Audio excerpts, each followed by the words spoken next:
everyone, and thank you for joining us. I am Marine Lercier, a PhD candidate in animal law at the Autonomous University of Barcelona, and junior fellow for the think tank program on animals and biodiversity at the Global Research Network.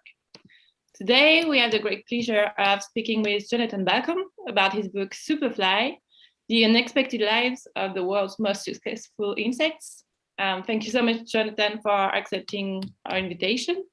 And thank you to those who are joining us for this book talk. Our conversation is recorded and you'll be able to watch it again on the Global Research Network's YouTube channel, which I encourage you to subscribe to so that you don't miss any of our events, and you can chat live if you follow us from that platform. If you have some, please ask your questions directly in the chat on Zoom or YouTube, and we will take them at the end of the interview. Jonathan Balcombe, you are a renowned biologist with a PhD in ethology, the study of animal behavior, and the author of very popular science books on the inner lives of animals, including Pleasurable Kingdom, Second Nature, and What a Fish Knows, a New York Times bestseller. You have published over 60 scientific papers and book chapters on animal behavior and animal protection. You currently live in Southern Ontario, where in your spare time, you enjoy biking, baking, birding, and trying to understand the squirrels in your neighborhood. Today, we're here to discuss your fascinating book, Superfly, published last May. I have to admit, it did change the way I look at flies, just as your previous book changed the way I think about fish. So thank you again for being with us. Thanks for having me, Marine. It's a pleasure to be here. Thank you. So Jonathan, how did you get the idea to write this book and why? And could you tell us a bit about your background and research, please? Sure. Well, first of all, why write a book about flies? One reason is that everybody has contact with flies. I'm very confident in saying that, partly because mosquitoes are flies, and most people I've ever met have had contact with mosquitoes, usually negative contacts. That's another reason, is we have often negative interactions with flies. Understandably, a lot of them are parasites and bloodsuckers, and it's not pleasant to be bitten by somebody else stealing your blood. So a lot of people don't like flies, but I also know them to be incredibly diverse, and so they're very interesting. I think of them as the entrepreneurs of the animal world. Evolution has for whatever reason, endowed flies with great flexibility to take advantage of opportunities that are available to them. There are sort of three main criteria for me for wanting to write a book. One is that the animal in question is misunderstood and underestimated. That's an easy one. We misunderstand and underestimate pretty much all animals on Earth, except perhaps our own species. The second criterion is that they are harmed by us, that our presence is a bad thing for them often. Now, flies are a special case because a lot of species that feed on our blood, for instance, which is still a tiny minority of flies, they would be very disappointed if we weren't around. We're a great benefit to them, partly because we're so numerous. But by and large, we do more harm than good for them as a whole. We're causing many species to go extinct every day. That can be safely said, because if you take a sample of flies in the tropics, say a rainforest, which we know we're losing very fast, you will find new species, lots of new species every time. There's 160,000 known species of flies, and it's thought there's probably 5 times that many that we haven't actually discovered yet. So, and then the third criterion is that there's really good science about them. There's a lot of research on flies, and a lot of people study them. They're specialists, but there's a lot of really interesting findings that most people have no idea about intelligence and how they make a living and how they may benefit us and that sort of thing. And that's interesting material in my view. It was really fun to research and write this book. So, as a writer, I want to try and make this stuff available to other people. You also asked my background in research. Yeah, just very briefly. I don't remember when I started loving animals. From my very earliest memory, I was completely captivated by animals of all shapes and forms and stripes. And that stayed with me. And I realized as I got into high school that I wanted to be a biologist. And I also realized in the following years that I wanted to help animals. I wanted to work for them. So I consider them my clients today. And I couldn't ask for better clients, really. I think they never disappoint. Animals are absolutely fascinating. And there's a great deal of work that needs to be done to improve our relationship with them. Oh, well, I agree. Thank you. Well, per the title of your book, how unexpected are the lives of flies and how successful are they? And what is perhaps the most fascinating thing you learned about flies? Yeah, first success. I mentioned how many species there are, and that there's probably many times that many that we haven't discovered. In terms of just numbers, it's estimated that there's over 1 billion flies for every human. And so they're a lot smaller than us, of course. So they're extremely numerous. They're very fecund, meaning they can multiply very quickly. Small animals tend to produce lots of young. Flies are no exception. There is parenting in some flies, but most flies just lay a bunch of eggs and then they, in a good place, hopefully, and then they leave them there to their own resources. It was once estimated that with the 25 generations of fruit flies you can have in 1 year, if you took just the 25th generation, with each female having an average of 100 babies, at the end of the year, if there was no, if all of them survived per generation, and you take just the 25th generation, it would be a ball of flies that would, a dense ball of flies, 1,000 per cubic centimeter, that would be stretched from here to the sun and beyond. So astronomical potential to expand in their numbers. Of course, there's checks and balances all along the way. The vast majority of eggs don't become larvae, and the vast majority of larvae do not become pupae, and the vast majority of pupae don't become adults. So there's a great deal of checks and balances along the way. Thank goodness for that, of course. So they are an incredibly successful group of animals. I'm absolutely certain that 1,000,000 years after the last human walks the earth, a fly will be perched on a leaf, preening and cleaning her wings. Quite sure of that. How unexpected are the lives of flies? Oh, there's just endless ways. I'll just give you a couple of examples that I noted so I wouldn't forget. There are flies that, bot flies, that whose larvae feed under the flesh of the host. It can be a human, it can be another animal. These are tropical species. They're quite big. They get as big as an olive. And they actually employ a helper to get their larvae onto the host. They employ a mosquito. They literally catch a mosquito in the air, lay an egg on the mosquito, and then let her go. And hopefully it's a female mosquito from the botfly's perspective. And that mosquito then lands on you or me if we're in the tropics. And when the mosquito's finished feeding, the larvae has crawled down the mosquito's proboscis onto the skin and then goes into the body through the hole left by the mosquito. That's gross. I know a lot of people will be disgusted at that, but I think it's incredible that that kind of lifestyle can evolve. I met a botfly once here in Ontario. They're not commonly seen, but they're pretty amazing flies. There are flies who also interact with mosquitoes. They do a special bobbing dance in front of them in the air, in front of an ant, and the ant is transfixed and opens the mouth. The mosquito sticks the proboscis into the mouth and sucks out food from the ant. I don't think the ant willingly does this, but the ant is somehow manipulated by the mosquito to do that. I'll just give one more example of how flies can remind us of ourselves. This is one example where fruit flies, which are the most studied animal on Earth, males who've been rejected by a female, so a male who's courting and trying to mate with a female, if she rejects him by kicking him or extruding her reproductive parts, which tells him go away, not interested, males in that situation are more likely to consume alcohol. I should mention that alcohol is an important part of life for fruit flies. These are animals who are attracted to especially rotten or fermenting fruit, and one of the byproducts of fermentation, of course, is alcohol. So alcohol plays an important role in their lives. But isn't that an interesting kind of parallel with human behavior? The sad male, rejected male at the bar drinking alcohol to try and get over his woes. Now that's anthropomorphic. Perhaps that's not quite the same experience for a fly, but there are a lot of parallels between them and us, as we may see in this interview. Was there something else in that question you asked me to address? Most fascinating thing? No, I guess I gave a few examples of that. So enough said for now. Yeah, thank you. That's impressive, and that was a funny parallel to draw. Well, even if it's difficult to adapt the point of view of another animal and to know what it's like to live the life of this individual, as far as you know, what is the life of a fly like?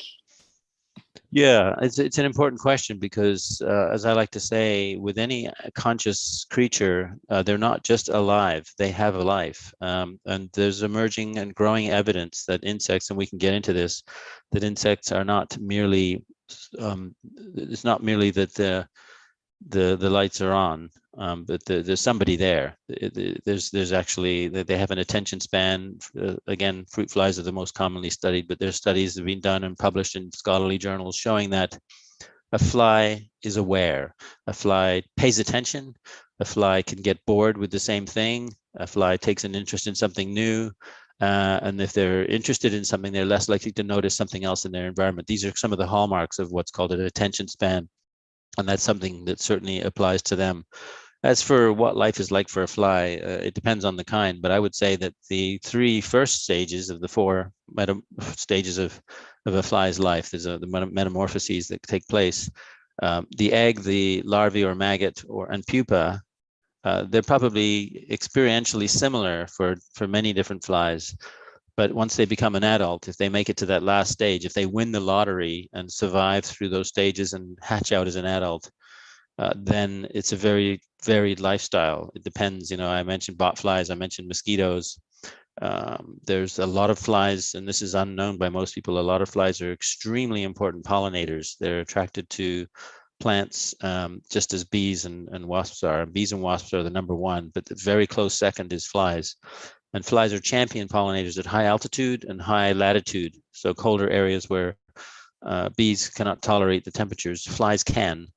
And they are the primary pollinator of plants there. And this speaks to our relationship to them, which we'll come back to, I know. But I should mention at this point that we benefit hugely from that. Pollination, I mean, ultimately, all the food we eat, I suspect many people on this call are plant-based in their eating habits. I am and have been for decades. But even if you eat meat, you're eating plants, because it takes plants to feed the animal whose meat you're eating. We all totally depend on plants for our livelihood, for our nutrition. And who's making those plants propagate? It's the relationship between plants and insects and animals. But insects are far and away the most important pollinators, and they're very important for keeping plants going and growing. So they're very, very important in that regard. That can't be overestimated. I don't know if there was something else you wanted me to talk about there, but just remind me if there is. Yeah, well, you seem to be saying that when we speak about flies, there's like someone home, if I may say. So are flies and insects in general intelligent, sentient, and conscious? And could you perhaps first explain to our audience what these concepts mean in simple terms before? Sure. I think everybody probably has a good sense of what intelligence is. And I'll just give a couple of examples for insects and a couple of examples for flies more specifically. Honeybees are sort of the champions, the ones that cause us to really scratch our head and question our old assumptions about, just because you're small, it doesn't mean you're simple. As somebody said, there are as many organs in a fly as in a whale. They're just as complex, and it's just miniaturization. They're small, but the number of connections, neuron connections with a couple of 100,000 neurons, which would be the case of a fruit fly, the number of different connections is more than there are grains of sand on the earth. So there's just huge potential for intelligence and for cognition and ability to think and reason, even in a small creature. So we shouldn't assume just because it's small, there's no intelligence there. There's no awareness. Until recently, that was the assumption. Sadly, that was the scientific assumption. But as I say, studies from Australia, from around the world, are being published now that are showing us that, hey, we probably sold them short. So with honeybees, of course, they're famous for the dance language, where they, in the dark, when they get back to the hive, the worker bee who's been out foraging, who's found a patch of flowers, say 3 kilometers from the hive, in a particular direction, does a waggle dance, right? And the intensity of the dance reflects the value of the food source, how many flowers there are there, how good they are. The direction the bee is facing reflects the direction to fly relative to the sun when you get out of the hive. That's a tricky one. And the duration of the dance conveys information about how far away it is, the distance. Consider that in the time it takes the bee to fly back to the hive, the sun has migrated a little bit off across the sky, and the mosquito, no, the bee accounts for that. So the bee changes the angle of the dance while dancing to convey the updated information about which direction to fly in. If you miss by 3 degrees, you're going to miss the patch of flowers. So it's very important information. And of course, these other bees who are attending to this dance are doing this in the dark. And I think there's also a role for smell, for olfaction in this communication. So that's just it's a mind-blowing capacity in insects. Bees have also been shown to learn by observation. There's terrific YouTube videos of bumblebees watching other bumblebees pull a string to get food, and then when the bumblebee who hasn't tried it before is given the chance, they know they have to practice a bit, but they learn it from watching another bee do it. Bees have a concept of zero. They seem to have metacognition. They have human face recognition. Paper wasps recognize fellow nest mates by their faces. Scientists manipulate these things digitally with computers, and they find that they don't like seeing a face that's been messed up, that's been tampered with. On to flies, a couple of examples. In addition to having an attention span, rational decision making. So a female fly who has watched another male fly have success in mating with another female, she's more likely to choose him. He's successful, he's good, he's popular, somebody else chose him, I'll have what she's having. Is the kind of the rational decision making, even if that fly is actually not a very good quality fly. This is the kind of manipulation scientists will make. So they make decisions based on the information that's given them. It's considered to be rational decision making.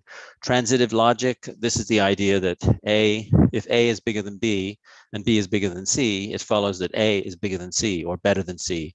And this was done in the case of males watching other males having fights, having competitive square-offs with other males. And males who tend to win those fights, those males, another fly who's observed that will tend to avoid having a fight with one who's winning all the time. So those are the sorts of experiments that are done. They're in a way they're a little bit crude, but it's hard. It's hard to ask questions of an animal who has such a different biology than you, and yet incredible parallels to them as well. So you asked about intelligence. You asked about sentience and consciousness. Consciousness. I think most of us have a sense of that. It means to be aware, to be able to perceive your environment and have thoughts about it and make decisions and that sort of thing. So we may argue about what sort of thoughts and decisions a fly has, but it's pretty clear that they make decisions and they have an active mind that's switched on. Sentience is the least well understood of those three terms, and it's essentially the capacity to feel emotions, pain, pleasure. It requires consciousness to have. If you're not conscious, there's no experience. The lights are on, but nobody's home is kind of the analogy. So sentience is a very important subject, and it's one that's getting much more attention nowadays, including with invertebrates. Just a week or two ago that crustaceans, including crabs and lobsters, were, I think in the UK, where there was legislation passed that they are now recognized as sentient animals, and there's some restrictions on what you may do with them, including, I believe, boiling them alive is considered illegal now. Hard to enforce those laws, but very, very significant that they are passed. It speaks to our growing awareness and our growing knowledge of their capacities. Yeah, that's fascinating, and well, let's rejoice over our crustacean sentience being recognized, and I hope more countries will follow on this path. Yeah, does it mean that, yeah, it's great news. So if they're sentient, they also have emotions. Are they able to form relationships, and what should be the implications? Yeah, there's basic emotions that are very widely held by animals: fear, rage, lust, even caring. I never remember the list of the fundamental emotions, but those are on that list. And take fear, for instance. Fear is a very, very useful emotion. If you have to decide whether you're afraid of something, if you have to decide whether something's dangerous, while you're thinking about it, maybe too late, maybe caught by a lion or whatever the danger is. If you just have a visceral emotional reaction, you see a lion as like fear, and you immediately get ready to climb a tree or run away, you're more likely to escape because it's a quicker reaction. So emotions, this is one of the reasons why it's thought that emotions evolve. They're useful. They benefit survival and evolution by natural selection. If it gives one individual an advantage over another who doesn't have the emotion of fear, say, that's going to be selected for, and it's going to tend to evolve in the population. Obviously, it takes having a complex brain to begin with. It takes a while to get to the point where you may be able to evolve fear. But these are the kinds of scenarios that scientists, probably evolutionary biologists, think were happening historically. What are the implications? I mean, the implications are kind of the same as if the animal's sentient. If the animal can feel pain and pleasure, and we haven't just directly touched on that, and I can speak to that if you like. If the animal has those, then the animal is a being. The animal has, I would say, moral traction. I would say the animal, it matters. It matters what happens to the animal, because the animal can have a good day or a bad day, good experiences, bad experiences. The lobster can feel pain if boiled. Therefore, we pass a law to say no boiling of lobsters anymore while they're alive. So there's moral implications to that. Sentience, I regard as the bedrock of ethics. The reason we have ethical systems, the reason we have systems of right and wrong, why it's right to do certain things, and it's wrong to do certain bad things to somebody else, is because they have feelings. They're sentient. It's because their lives and their days can go badly or well, and that means we have some moral duties to them. So there's a lot of academic discussion about how this plays out, and that you have utilitarian ethics and you have deontological ethics and that sort of stuff. We don't need to get into that. Suffice to say that insects appear to be worthy subjects of our moral consideration. One other point, if I may, Marine, of course, you have conflicting interests. So if a mosquito is trying to steal your blood, I mean, you may make a pretty good moral case that you can defend yourself. Maybe you give the mosquito a second chance, but they do tend to be persistent. Although there are studies showing that a mosquito who's subjected to vigorous swatting tends to lose, more likely to go away and try somewhere else. But nevertheless, so you do have conflicting interests. So it's not always necessarily morally wrong to, say, kill an insect who's trying to bite you or harm you. Self-defense changes the picture a bit. Yeah, of course. Yeah, there's no absolute. We can be morally excused if we are threatened by a mosquito. Right. Or another human in some cases. Yeah. Flies play multiple roles in our lives and those of many other animal species. Could you tell us more about that? I have to say that as someone who's particularly interested in animal labor, I've been fascinated by the work they accomplish, especially as pollinators and waste disposers, and also by the anecdotes about their help in forensics. Yeah, let me talk about that last one, since we've already touched on pollination, and waste disposal is an important one. Flies are very important at cleaning up messes. Sure, it means that we find that disgusting, the fact that an animal would be attracted to somebody else's poop, for instance, or a rotting body. But consider, if we didn't have them to do that, to clean up those messes, the world would be a stinky, pest-ridden or disease-ridden place. So I can actually be thankful to them for that. Somebody's got to clean it up, and thank goodness there are flies to speed along the process.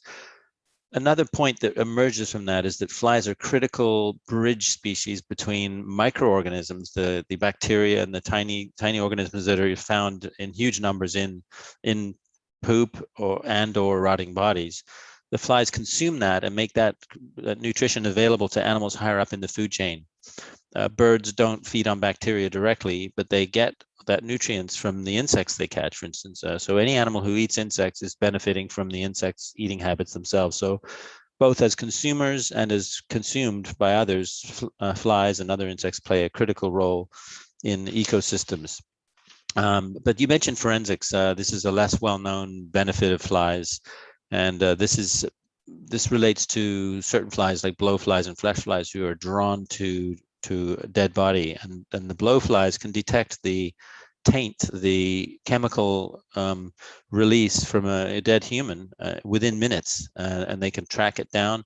So their arrival time, depending on the environmental conditions, can be very closely monitored and determined based on the size of the eggs, larvae, or pupae, or what have you, what stage of development those flies are on the body.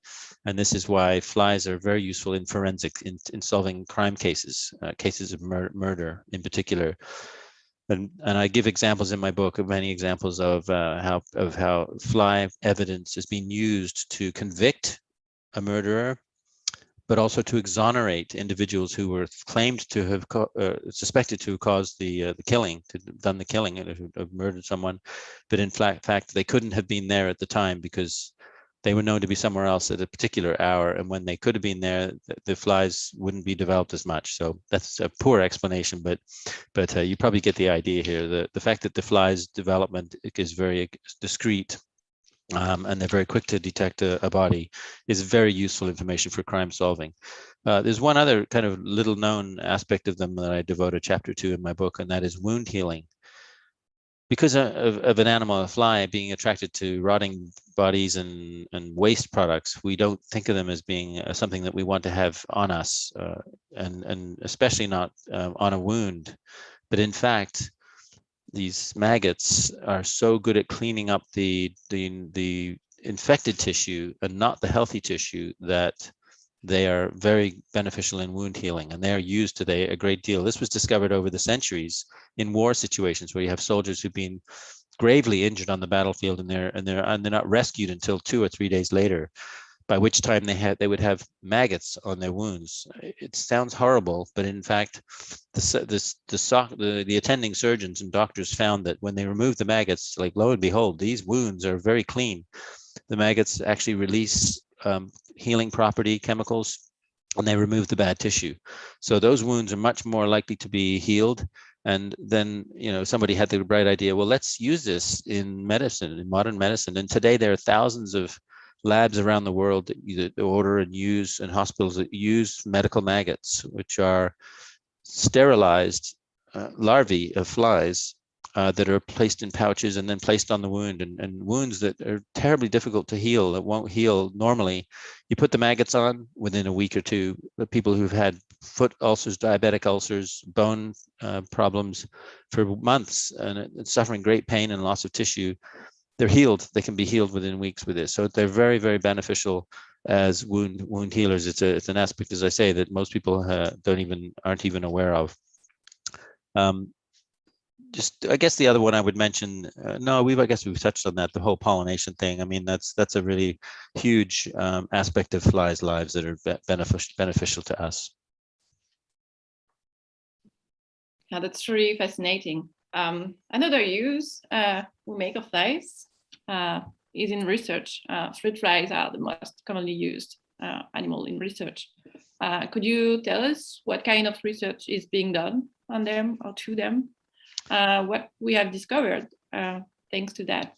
And is it ethical to continue given our current knowledge, and if we adopt a principle of parsimony or precaution? Yeah, as you said, and as we said earlier, fruit flies are the most studied animal in the world. We know their whole genome, and so we have a very good foundation on which to learn more. You might think it might seem paradoxical that, okay, we know so much about flies, let's use another animal. But one of the paradoxes of science is that the more questions you answer, the more new questions you have, because a new piece of information leads to all sorts of other questions. Oh, a fruit fly has an attention span. Well, what does that mean in terms of what they're aware of? And let's present them with this stimulus and see how that happens. And what if we distract them? And so it just raises more and more questions. So paradoxically, as we become more knowledgeable about life, we also become more ignorant about life. It's just one of the funny things about that. But genetics, there's over 100,000 papers, scholarly articles have been published on fruit flies in history, and now that number is probably doubling every decade or so. So it's a very, very active area of research. If you go to PubMed, which is an online scholarly research search engine, and you enter fruit fly or Drosophila melanogaster, the scientific name, you will come up with, as I say, over 100,000 hits. 7 Nobel Prizes have been won based primarily on fruit fly research, including one of the most recent, the CRISPR technology, the gene editing technology, for which an American woman scientist and a French woman scientist won the Nobel Prize for medicine just a year or two ago. I think it was last year, with this extremely powerful gene editing technique. It's disturbing that we have that much power over life, that we can now tamper with and remove gene segments and put new ones in. And so we could probably theoretically have flies with one wing instead of 2, or no wings. And there's a huge number of so-called strains of fruit flies. These are genetically modified fruit flies. Hundreds of them, maybe even 1,000 or towards 1,000 now. And there are labs in the world who specialize in developing these. I actually visited Cornell University when I was, when I could do that, when my daughter went there. When I was researching this book, and I visited a lab where they produce different strains and ship them around the world. Fruit flies are not very demanding. They, as I mentioned earlier, they have short generations. They're easy to feed. They're cheap to keep. They breed fast. They're just ideal. They're just the kind of criteria that scientists want. But you did ask. You said quite rightly, what about the morals and the ethics? Are there concerns for this? I think it gets back to that whole question of sentience. If flies are sentient, if flies have feelings, if they have lives that matter to them, even if not to us, then that raises questions. Should we be doing this? So I don't know how that's going to play out in the future. I think it's, regardless of what we may learn about the intelligence and sentience of insects, it's harder to make the case for them than it is, say, for dogs and cats, even rats and mice and other clearly sentient vertebrates. Nevertheless, the time may come where, just as we're passing laws saying don't be boiling live lobsters, we may be saying, we need to, you have a right to get fruit flies out of your kitchen, but you need to do it in a humane way. It remains to be seen how far we may advance on that.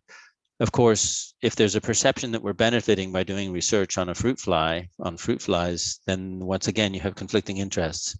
I would just say we should always aim for giving them the benefit of the doubt and try to avoid harming them. So, subjecting animals to poisons is something we do a huge amount in research, to substances that we would not do to subject other fellow humans to. That's sort of a rule of thumb for me. If we wouldn't do it to a human, we need to think very hard about whether we should do it to another animal. Of course, there's that question of where do we draw the line? When is it not right to use that particular animal? So it does raise a lot of moral questions, but it's an important question to ask. On another track, on a global scale, what has been the impact of humans on flies and insect populations more broadly? And how are our fates tied to theirs? And is a connection lost? To the first part of that question, we've had a pretty negative impact on insects as a whole. If you're in my age, I'm 62. I can remember driving in the summer in decades past, when it's not a good thing in a way, but the windshield of the car would be splattered with insects. We don't see nearly as much of that now, and that reflects surveys where the scientists survey and they catch animals, they catch insects in traps, and they count them and they look at the diversity and the numbers. It's too bad that they're killing them in doing those studies. There are other ways of doing it, I think, but it's estimated that we've lost perhaps half of the insect numbers on the planet. A lot of that is simply habitat loss. We're expanding as our numbers grow.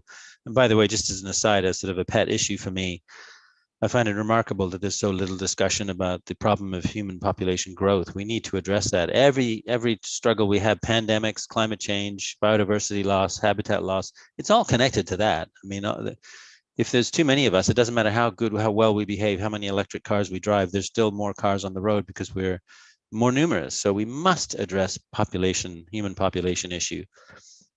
So back to the question. Yeah, we've had a very bad impact on them because of our numbers. Fewer habitats, destruction of habitats, and therefore, of course, their numbers go down. So how are our fates tied to theirs? Directly. Our fates are directly tied to theirs. On the one hand, while flies would continue to thrive and exist without us, the flip side is not true. We're utterly dependent on insects and flies included because of the pollination services, the waste disposal services, the ecological food chain services. If they disappeared, we're done with. We're not going to survive that. So we absolutely have to have healthy insect populations, and we need to treat that as a very high priority in our own activities on the planet. Did I answer all of that? Yeah, of course you did. The connection, when you say is the connection definitely lost, I'm not quite sure what you mean by that. Do you want to clarify? Well, yeah, I mean, the connection to nature and to how interdependent we are, and the tendency that we have to destroy what we don't like or what we are not aware is useful to us, or like the connection to seeing that they are essential to all our life on Earth. Absolutely, yeah. Yes. Yeah, we need obviously to maintain a connection to life. And this is another problem with our expansion, is you have more and more people growing up in an urban environment with very little contact with nature. And there was a writer, I mentioned him in my book, nature deficit disorder is a term that he coined. This is the sense, the idea that you have people who don't get contact with nature, they don't see trees.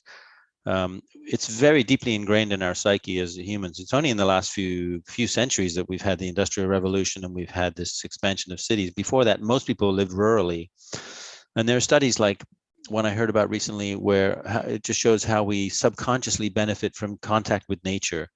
It was people recovering from gallbladder surgery, I believe it was, in hospitals, and they had 500 in each category.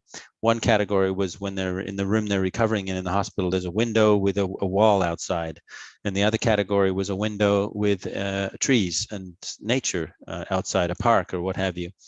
And the ones in the second group, on average, received much less painkillers and left the hospital a day earlier than the ones who could only see the wall. So even having a poster on the wall of something natural, this kind of thing, can really benefit us psychically. I'm fortunate. I live in an area of Canada where I have access to a huge amount of nature, and I get out there all the time.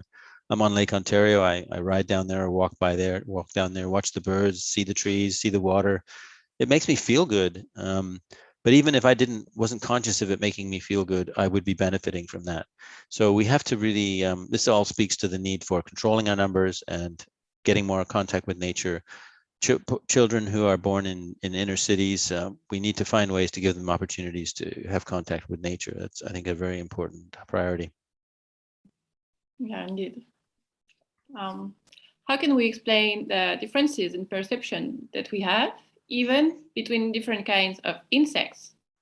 Like, for example, between a bee that most people will tend to like, and a fly that most people will tend to like have negative feelings towards, flies, be disgusted or.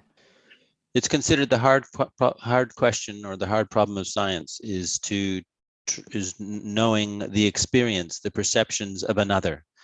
We don't even know how each other feels as fellow humans. Now we have a verbal system, language. We can verbally report how we're feeling in different situations, and we can connect that to our situation.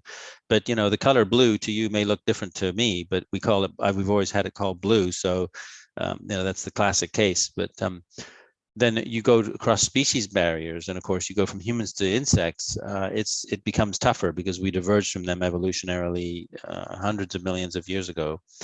And but we can see that they can see. We can see they have eyes, and that they respond to visual cues, that they avoid things, and that they will fly away from a fly swatter, and all sorts of observations we can have and studies we can do to probe their minds.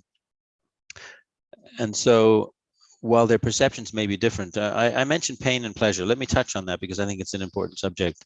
Can an insect feel pain? Well, fundamentally, if you want to be dogmatic about it, we don't know. You could say we can never know. But as I said, we should give them the benefit of the doubt if there's evidence in support of that, because it would be worse if they could feel pain and we were ignoring it than if they couldn't feel pain and we were treating them carefully. There's a lot more to lose in the former scenario. How do you test pain in a fly? Well, one scientific group, they injured one leg. They actually amputated a leg. They may pinch another one, so you can cause damage that might hurt if the animal could feel pain, or if the animal it doesn't feel pain, it wouldn't affect them. And of course, if they limp, you have to be careful, because it could be just a mechanical limp where they're limping because one leg is missing, or are they favoring the limb? And the way that kind of thing is expressed in flies, it varies, and in insects. So we should be mindful. There's different ways of experiencing pain. It may manifest differently in different organisms. But what they did find was the amputated leg fly there's a test called a hot plate test, where you have a high temperature plate that you can heat up, and of course the feet become, if the animal feels pain, then the animal will want to run off the plate. The ones who had a leg amputated or damaged were much more sensitive several weeks later, and it continued to be sensitive in that area of their body than ones who didn't. They would also run off a hot plate sooner. So they seem to be more, they call it hypersensitivity. Also, if you give them a pain reliever, morphine, and it's amazing to me, but the biochemistry of animals is very well conserved through evolutionary time. So dopamine system, flies have it, insects have it. We have a dopamine system, and this is related to pleasure. But if you give them a painkiller such as morphine, they become, the injured fly doesn't show that hypersensitivity anymore. The injured fly runs off as late as the uninjured fly. And then if you give them naloxone, which is a dopamine antagonist, it's something that reverses the effect of the painkiller, then they become sensitive again. So, it supports the notion that they feel something bad. We might call it pain. Pleasure.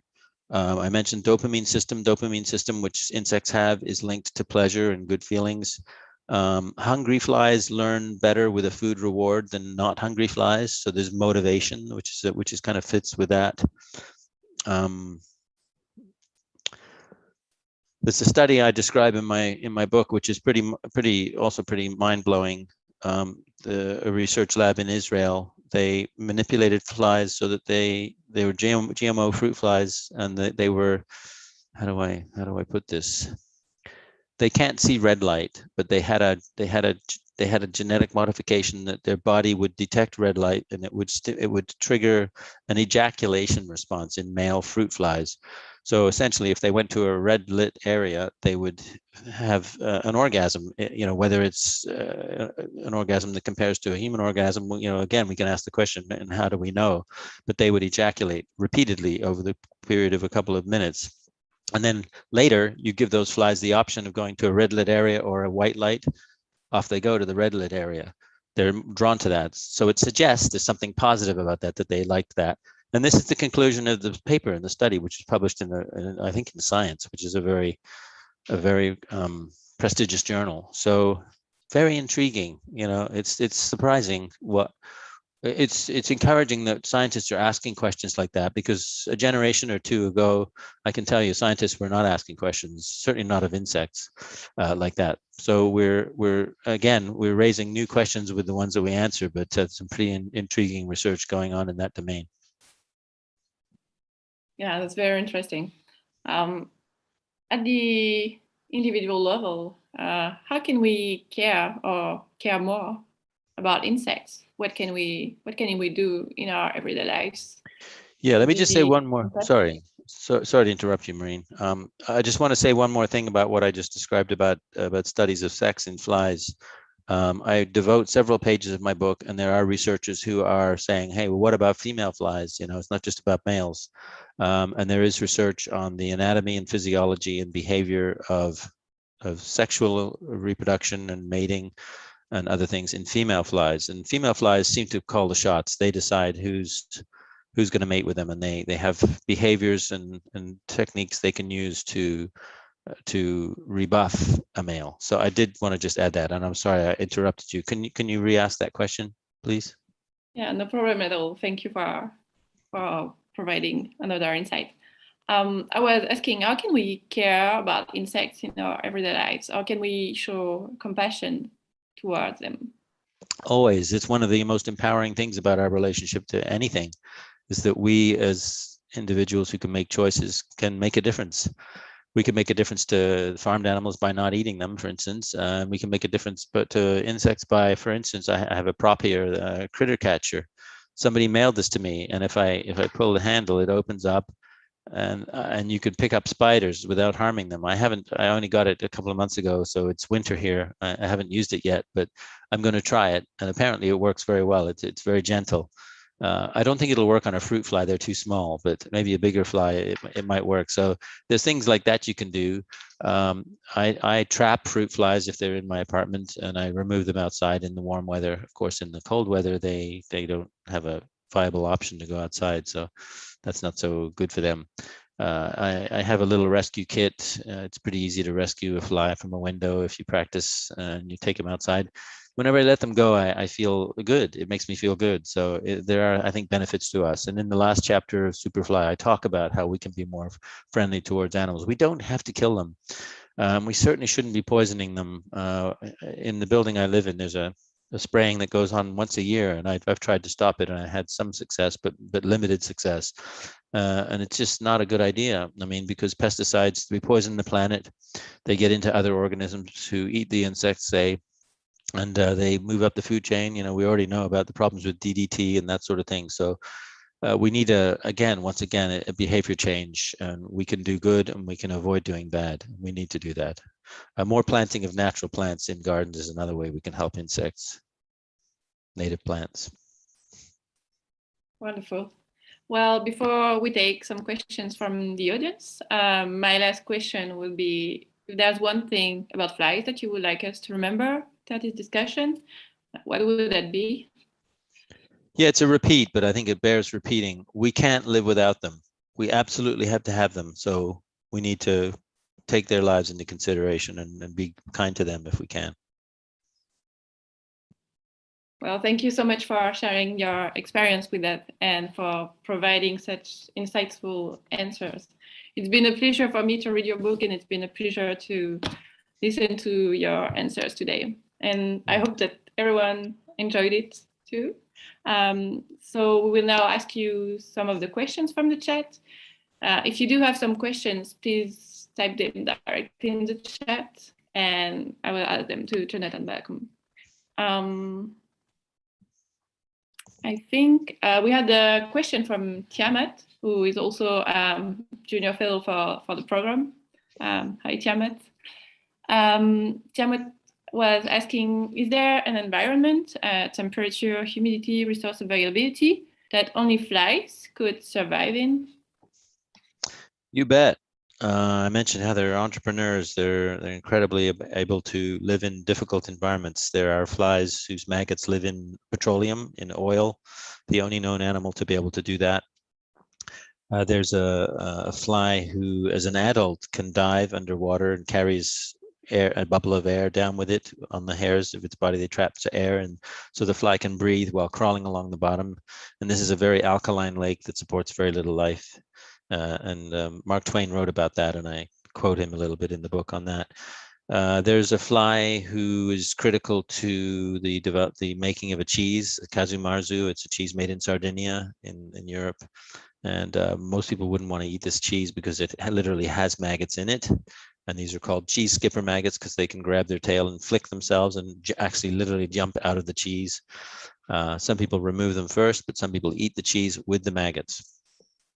Leave it to humans to come up with an idea like that. But so suffice to say, flies can live in very difficult habitats. And because they're so diverse and they're so opportunistic, they have some bizarre habitats. There are some flies who only live in the lungs of a spider.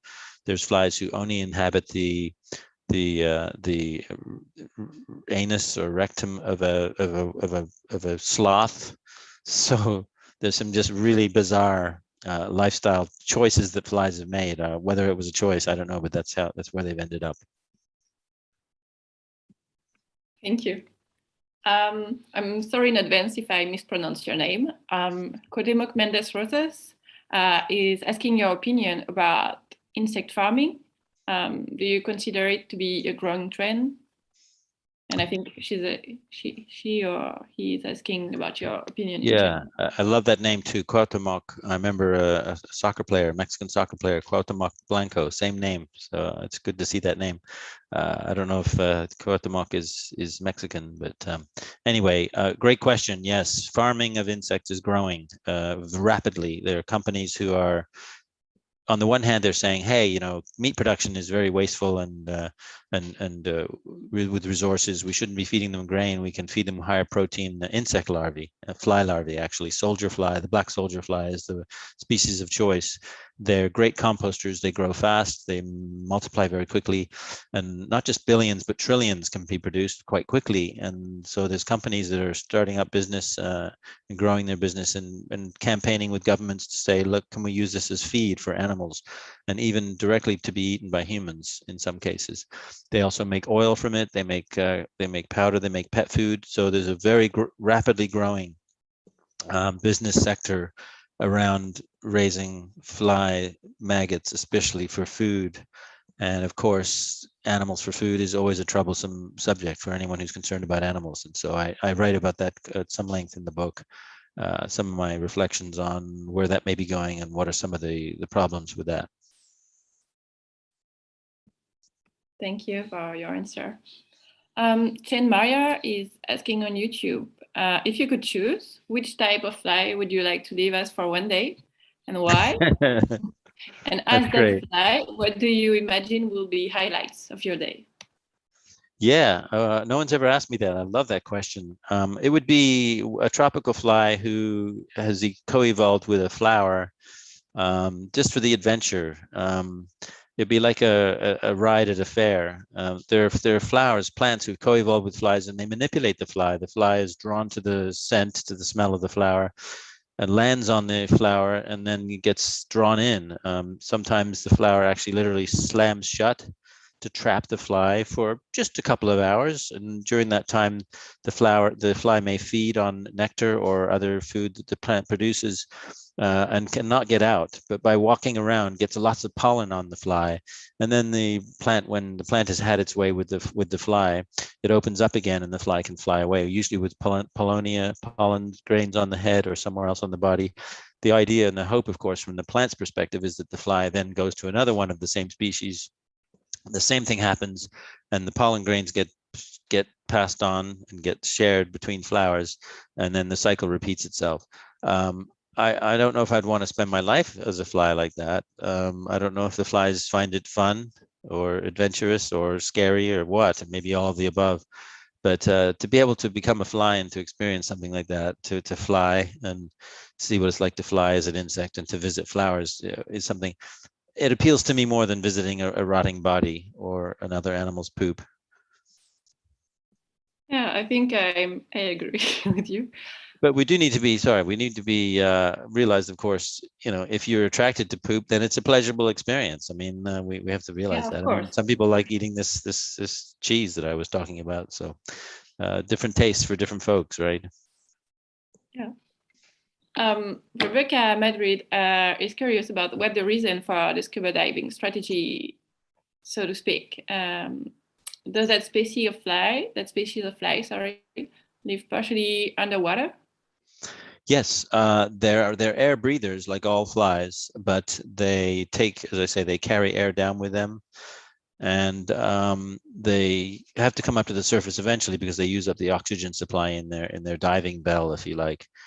They crawl along the bottom. The legs protrude from the bubble of air.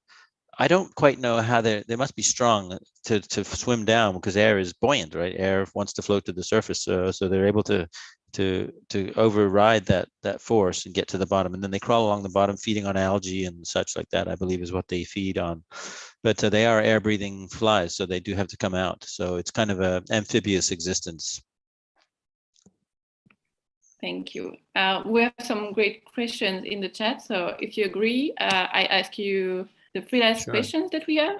And then, great, thank you. So Anna Ben Jonathan is asking, why do you think that experiments with insects don't have to get the permission from ethical committees?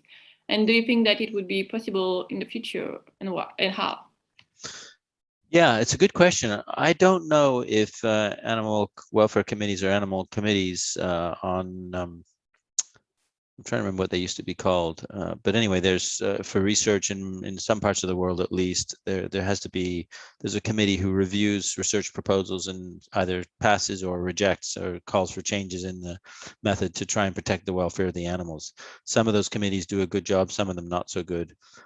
But I don't know if insect research has qualified yet. I would guess it has, in at least in some places, and I think they should qualify based on the research that we've done on pain and pleasure and sentience and intelligence and awareness and all those sorts of things in insects.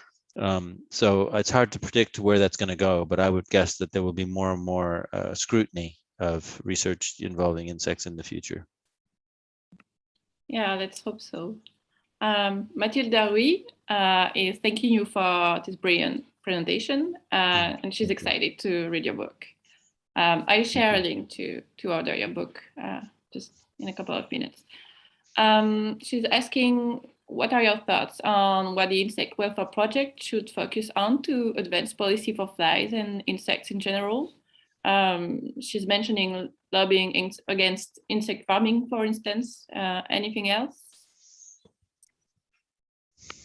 Just generally, for me, a big one is pesticide use. We have to stop poisoning our planet, and pesticides do that. That's exactly what they're intended to do, and they're indiscriminate, right? They don't just go for the target species, even if we feel we should target that species, which is questionable to begin with. Poisons affect others. The ecology, different species are interrelated. We can't avoid that. They're interdependent. And so we can't be poisoning one element and expect it to not have bad effects on others. So that's an area where I think we really must act quickly to stop poisoning. I see yards in my neighborhood here. I ride my bike a lot, and I see a yard that's got a beautiful green lawn, and I think, okay, yeah, I see the beauty. I see how we like that, but it's probably not a good sign. I am happy to say that in Ontario, they have passed some legislation against using, I believe, Roundup, for instance, a chemical. But if people come out and weed with mechanically with tools, that's okay. But if they're spraying chemicals and herbicides and pesticides, it's just really problematic. So we need to pass laws and policies in that domain is a really important step, I feel. Thank you. Sharon Pradhan is willing to know a bit more about maggots. She wants to know if they really help in healing. I'm sorry, about what? Maggots.